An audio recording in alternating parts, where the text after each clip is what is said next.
Hello and welcome to our London History Podcast, where we share our love of London, its people and places, and history in 20-minute espresso shots served with a dash of personality.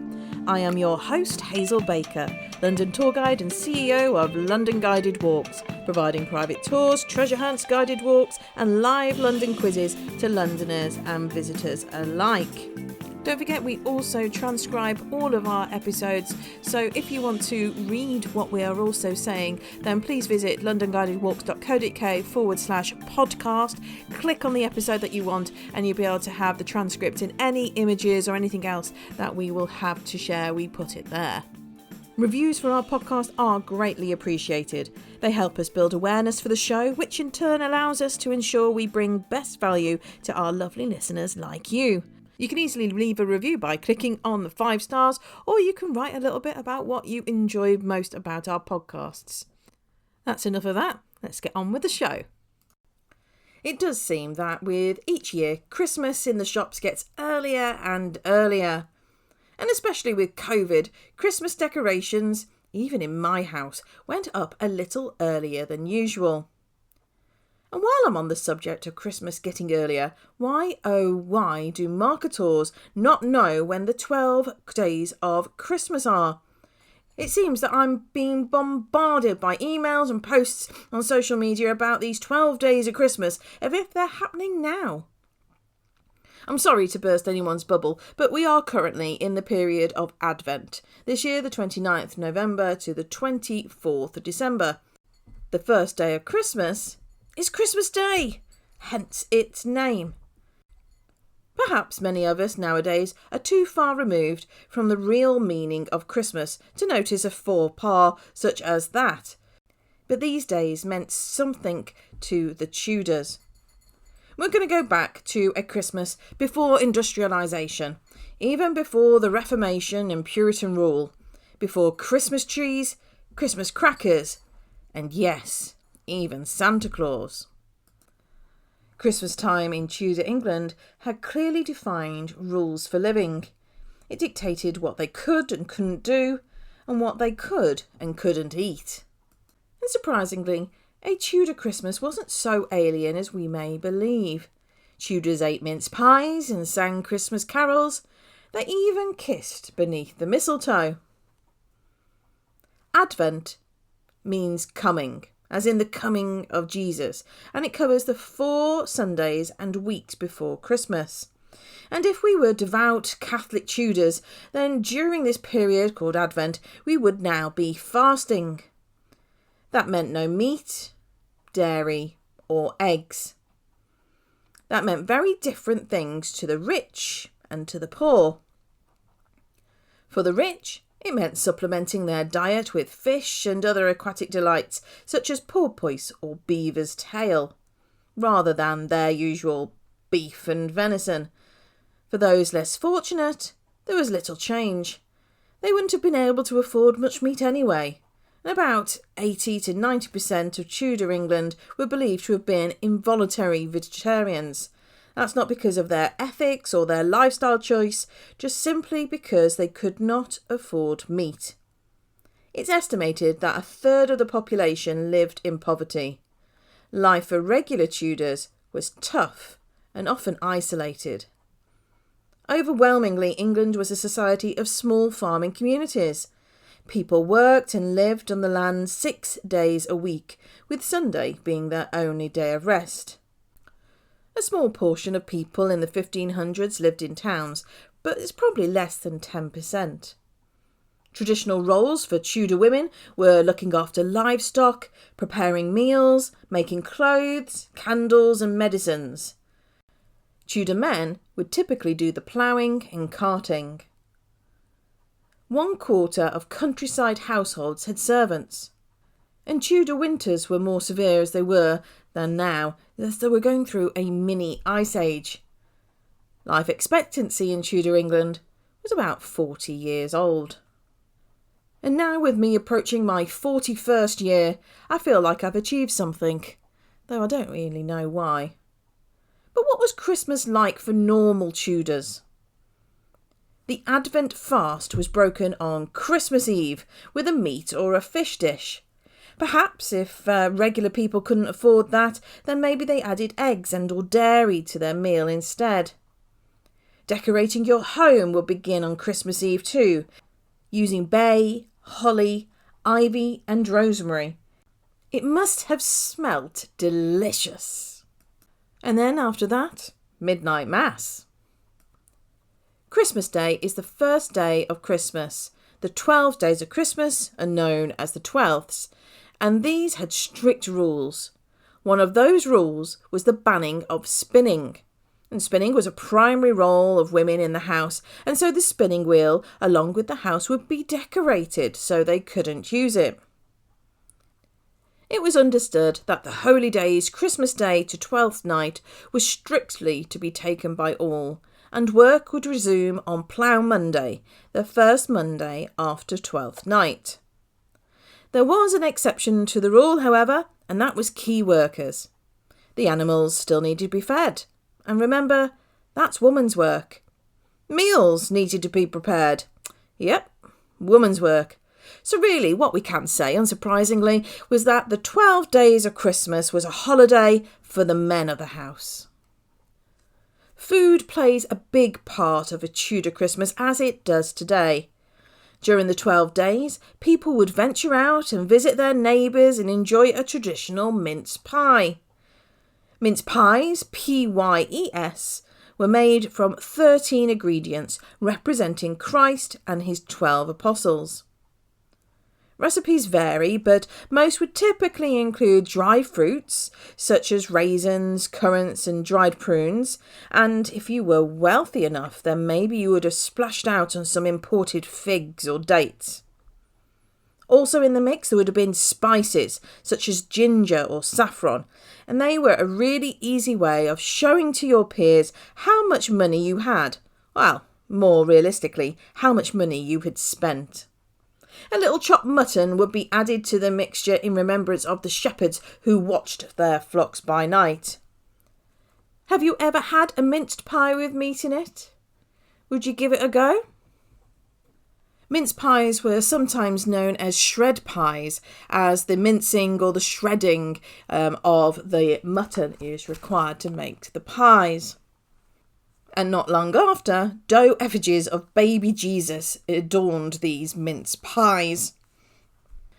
And often these pies were baked in a rectangular shape, which then people associated with Jesus' manger.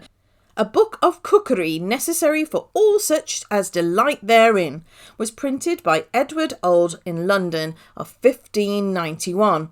He had the long shop on poultry, and the poultry counter stocks were right outside the old shop door. Edward Auld himself had spent time in the poultry compter, which was sort of like a small local prison, back in 1568 for printing a pro-Catholic text. And he printed early editions of plays by Shakespeare, including part of the first quarto of Romeo and Juliet in 1597 and third quarto of Titus Andronicus in 1611.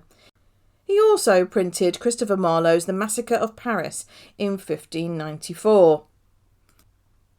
Auld's A Book of Cookery Necessary for All Such as Delight Therein is the first known printed recipe book that we have. And it all happened in London. In the city of London, precise. I mentioned poultry? Well, that is right by Mansion House nowadays, and right on top of Bank Station. Meat plays an important part in Tudor London as well, even if you're poor. Because Christmas was a great big feast, you'd want to have meat on the table, and in the majority of cases, if you weren't a landowner or a freeholder, then you'd be working in agriculture, and that means that you would have a lord and master, and maybe they would give you some meat for Christmas. That is, of course, in return of a gift of their own choosing. For an average Tudor person, Christmas meal might have looked a little bit different than what we would think of these huge chunks of meat. We're thinking something like beef. That was the big meat of Christmas in Tudor times, and they would probably have had more of a stew-like dish rather than a big chunk of meat. Or maybe they would have had a pie. This Christmas feast would have had bread. Everybody in Tudor period ate huge amounts of bread, and a seasonal favourite from all classes was brawn. And that was fatty cuts of pork or boar meat, sometimes cooked in wine, and then sliced and spiced and garnished, maybe with gilded rosemary or bay leaves or fruits, or even a sprig of yew whitened with egg or flour to make it look like it had been dusted with snow. And brawn wasn't just for the regular folks, oh no. It was really popular at court, and additional cooking ranges had to be built in the kitchens of Greenwich Palace for the seething and boiling of brawns. Saying that though, it was the choicest cuts of meat, so the forequarters of the boar, that was served to people with wealth, and then the souse, the rest of it, went to the servants. And maybe as a little treat you would be able to have some gingerbread, as ginger was a relatively cheap form of spice compared to some of the others. But if you had money, then you were really able to splash that cash. For the first course, traditionally, it was a boar's head.